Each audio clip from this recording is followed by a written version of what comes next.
When I teach people how to breathe better, the first thing I will look at, and we'll go and look at Neil in a minute, but I first want to know whether they're nasal breathing or mouth breathing, and I think you've had people on here talking about that before.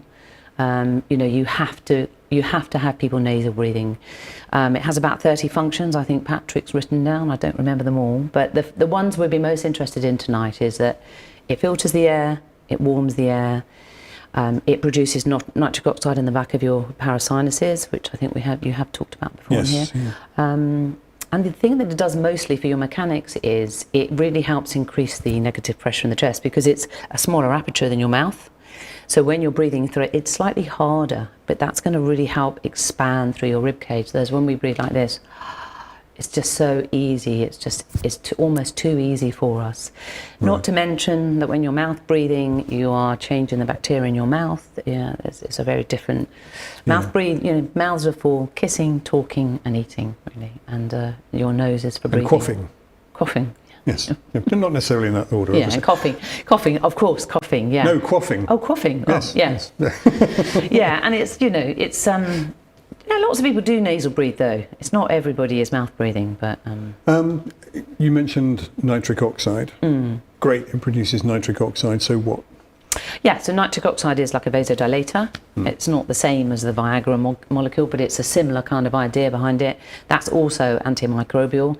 It was a very big thing, I think, during COVID, wasn't it, nasal breathing? Because it pulls at the back of your sinuses, taking it down into your lungs, opens up the blood vessels, allows more oxygen to be taken up.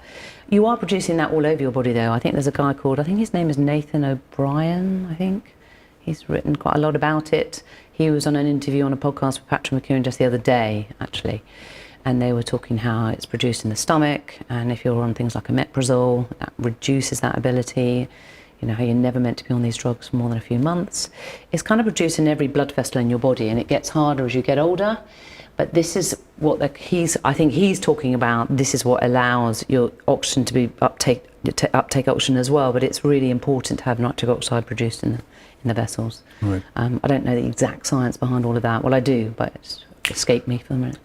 When we had an osteopath, Kerry Sherrard, I think is the surname. Osteobreathe, I think. She was talking about it as a pain reliever as well.